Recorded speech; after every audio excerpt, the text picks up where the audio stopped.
Hello everyone, welcome to the channel Enlightening World. Today we are going to do Mother at 66. It's a 12th class poem, first poem.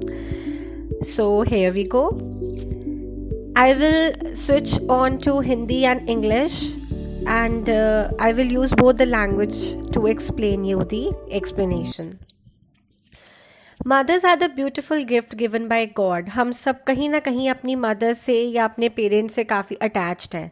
And as we know it's rule of life that one day we all have to die. So अपने elders को खोने का fair हमेशा रहता है. This is natural. In fact ऐसे सोचने से भी हम लोग दूर भागते हैं.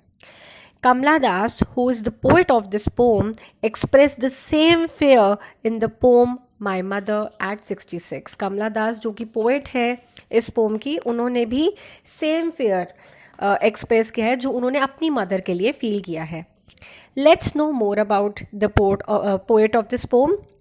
कमला दास जो कि अपने पेन नेम माधविकुट्टी के नाम से जानी जाती हैं. पेन नेम का मतलब क्या है? पेन नेम एक आर्टिफिशियल या स्यूडो नेम होता है, यानी कि फॉल्स नेम जो ऑथर अपने वर्क के लिए, पोम, स्टोरीज के लिए यूज़ करते हैं अपने रियल नेम के प्लेस पर.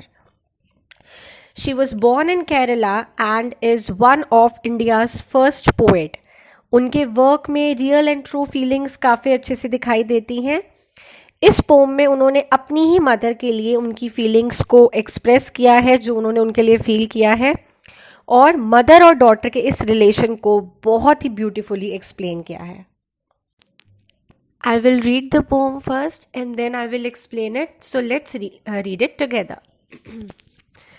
Driving from my parents' home to Cochin last Friday morning, I saw my mother beside me, doze, open mouthed, her face ashen like that of a corpse, and realized with pain that she was as old as looked, but soon put that thought away, and looked out at young trees sprinting, the merry children spilling out of their homes, but after the airport's security check, standing a few yards away, I looked again at her, wan, pale as a late winter's moon, and felt that old familiar ache, my childhood's fear.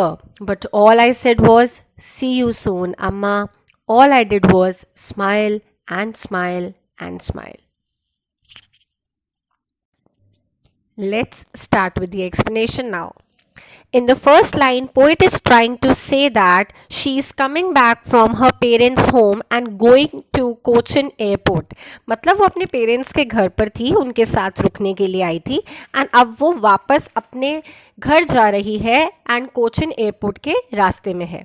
ऐसा मान सकते हैं कि उस poet का जो parental house है, उसकी मदर का जो हाउस है वो कोचिन में था. So now she is going back to Cochin airport.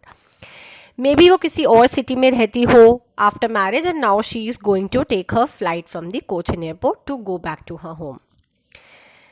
During her journey she saw her mother's face and felt sad.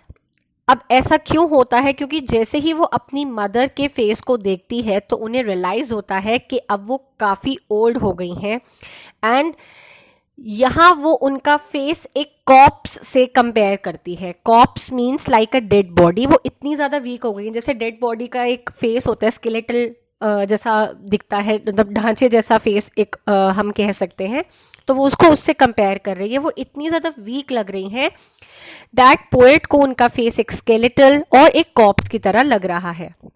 Open mouthed का मीन है मुंह खोलकर सोना. ऐसा वीकनेस की वजह से हो जाता है. It happens due to the weakness at the old as.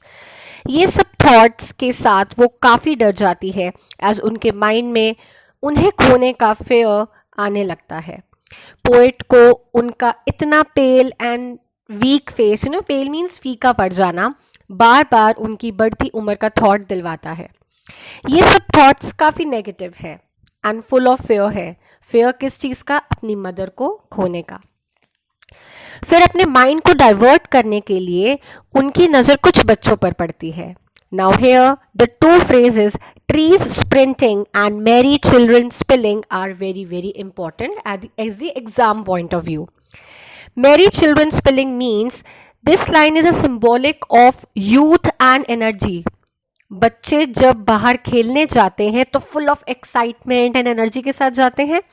उनकी माइंड में कोई भी टेंशन नहीं होती, बिल्कुल टेंशन फ्री माइंड होता है और वो लाइफ को पूरी तरह एंजॉय करते हैं।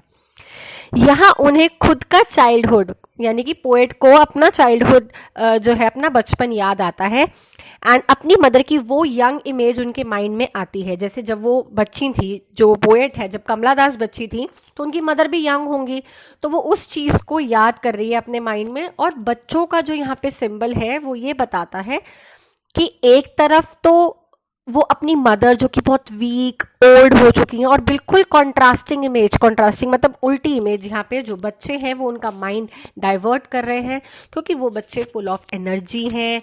बच्चों का सिंबॉलिक यहाँ पर जो यूज़ हुआ है, मतलब बच्चों को एज अ सिंबल माना गया है यूथ का, एक्साइटमेंट का, एनर्जी का, तो इसलिए वो अपना माइंड डाइवर्ट करने के लिए उन बच्चों को देखती हैं। और ऐसा देखकर उनको अपने पुराने दिनों की याद आ जाती है, उन पुराने दिनों की मेमोरीज को याद करके उनके फेस पे एक स्माइल आ जाती है और वो काफ़ी खुश हो जाती हैं।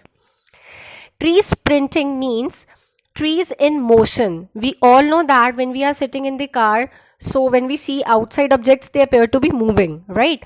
And as we feel that we are stationary, मतलब हम रुके हुए हैं और चीज़ें आगे की मूव कर रही हैं। सो पोएट इन मूविंग ट्रीज को भी देखकर अपने माइंड को डाइवर्ट करती है कि किस तरह से ये जो ट्रीज है वो मूव कर रहे हैं। यहाँ पर ट्रीज जो है वो भी सिंबल ऑफ यूथ और लाइफ है। जैसे आप ट्रीज को देखोगे, पूरे बड़े हुए जो प्लांट्स है काफ़ी बड़े हैं, trees are the big plants. So उन पेड़ों को देखकर भी उनको जो पोएट है उनको याद आ रहा है कि wow, they are so alive, they are so they are so live. And जैसे जैसे वो ट्रीज जा रहे थे गाड़ी से, जब वो देखती हैं वो ट्रीज पास हो रहे हैं, तो उनको ऐसा लग रहा है टाइम भी कितनी जल्दी बीत जाता है।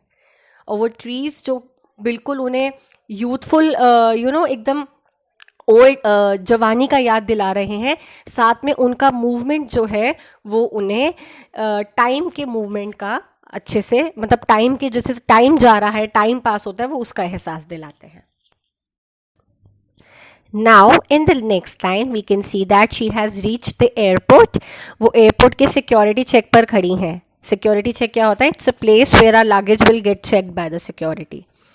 उसी लाइन में वो खड़ी हैं, और जिस लाइन में, उस लाइन में उनके माइंड में अगेन एक सेपरेशन का थॉट आता है। जैसे आप एयरपोर्ट पे खड़े हो, आप डिपार्चर की तरफ जा रहे हो, वहाँ से जा रहे हो, तो डिपार्चर और separation both are considered as negative thoughts here. वो सेपरेशन को आप जा रही हैं तो अपनी मम्मा से अलग हो रही हैं, दूसरा डिपार्चर फ्लाइट्स जाती हैं, तो ये डिपार्चर और सेपरेशन दोनों उनके माइंड में एक नेगेटिव थॉट्स दोबारा से क्रिएट कर देते हैं। वही same thoughts of separation and fair of losing her. इस बार जब अपनी मदर को देखती हैं तो उनका फेस उन्हें वैन, यानी कि वैन मीन्स यहाँ पे लैक ऑफ ब्राइटनेस, बिल्कुल उनके चेहरा ना एकदम फीका पड़ गया है, ब्राइटनेस रही नहीं, ग्लो नहीं रही है। पेल, यहाँ पर पेल वर्ड यूज़ किया है उन्होंने, वेरी लाइट वाइटिश आप कह सकते हो। ब्लड की कमी हो जाती है, जैसे हम अनामिक हो जाते हैं ओल्ड एज में, ब्लड की कमी की वजह से भी चेहरा जो है वो फीका पड़ जाता है। और उन्हें लगता है कि वो एक लेट विंटर मून की तरह हो गई हैं, वो उन्हें एक लेट विंटर मून से कंपेयर करती हैं। Again this comparison is very important for the exam point of view. Late winter में मून एकदम, अब लेट विंटर मतलब बिल्कुल एकदम सर्दी के टाइम पे जो मून है वो एकदम हल्के कलर का हो जाता है, उसका जो ग्लो है, वो ब्राइटनेस है, वो नहीं रहती। ऐसे ही उनकी मदर का फेस जो है वो भी काफ़ी ज़्यादा पेल हो चुका है, ग्लो अब जो है वो ग्लो और एक्टिवनेस नहीं रही है उनकी बॉडी में, उनके फेस पे वो ब्राइटनेस नहीं रही है। And she fail that pain and fair of losing her, और उनका वो जो फियर है वो और ज़्यादा बढ़ जाता है। बचपन में हम सब अपनी मदर से दूर होते हैं, उस टाइम एक फियर महसूस करते हैं कि जब भी हम अपनी दूर जाते हैं, चाहे हम स्कूल जा रहे हैं या हम उनसे कहीं पढ़ने जा रहे हैं और दूर जा रहे हैं, तो पोएट सोचते हैं कि उस समय का जो फियर है, उस समय जो डर था, वो फियर एक टेम्पररी फियर है इसके सामने जो वो अब फील कर रही हैं। ये वाला फियर तो काफ़ी ज़्यादा परमानेंट है, क्योंकि उनको पता है कि शायद इस बार ओल्ड एज की वजह से उनको अपनी मदर को खोना पड़ेगा, वो टाइम काफ़ी ज़्यादा पास आ रहा है। She wants to cry, but वो अपनी मदर को अपसेट करना नहीं चाहती थी। That's why she hide her emotions and bravely give a big smile to her mother. वो जानती थी कि कोई भी मदर अपने बच्चे को सैड नहीं देख पाएंगी, In the end, poet said, "See you soon, Amma," with a smiling face. That means poet एक पॉजिटिव नोट पर फेयरवेल देती है. फेयरवेल मतलब उन्हें बाय करती है, और उनका ये कहना सी यू सून अम्मा हमें ये दिखाता है दैट उनके अंदर पूरी होप है. वो कितनी ज़्यादा पॉजिटिव है उस समय कि वे दोबारा अपनी मदर को मिलेंगी. एंड अपनी स्माइल से उनकी मदर को भी रिलीफ मिला. जो स्माइल कर रही हैं पोएटिस कमला दास, जो स्माइल कर रही हैं अपनी मदर को देख के, तो उनकी मदर को भी काफ़ी रिलीफ मिला है कि उनकी डॉटर जो है वो खुशी खुशी जा रही है. एज किसी की भी मदर अपने चाइल्ड को, अपनी डॉटर को ऐसे अपसेट नहीं देख सकती, ऐसे उदास नहीं देख सकती है. So this is the poem all about. अब इसमें एडवांसिंग एज का बढ़ना and fear of losing your closed ones on separation एक मेन थीम की तरह इस पोम की जो है मेन थीम्स में लिया गया है. मैंने थीम को आगे एक्सप्लेन किया है. डिस्क्रिप्शन बॉक्स में एक लिंक है जहाँ पर आपको थीम के बारे में और डिटेल में पता चलेगा. अब ये जो एक पोम थी मदर एट 66, ये एक शॉर्ट पोम है. इसमें एक भी फुल स्टॉप नहीं है. ऐसा क्यों है? क्योंकि जो पोएट के जो थॉट्स हैं ना वो काफ़ी ज़्यादा कॉन्टिन्यूस है. लगातार वो थॉट्स आ रहे हैं जा रहे हैं. Fear of losing her mother, कभी उनको फेयर आ रहा है, कभी वो डाइवर्ट कर रही हैं, तो कॉन्टिन्यूस थॉट्स उनके माइंड में चल रहे हैं. So this is the poem all about mother at 66. For question answers, for themes and for poetic devices जो इसमें यूज़ हुई हैं, उसके लिए please refer to the link given in the description. And you can ask your questions in the comment section given below. Stay tuned for the next video.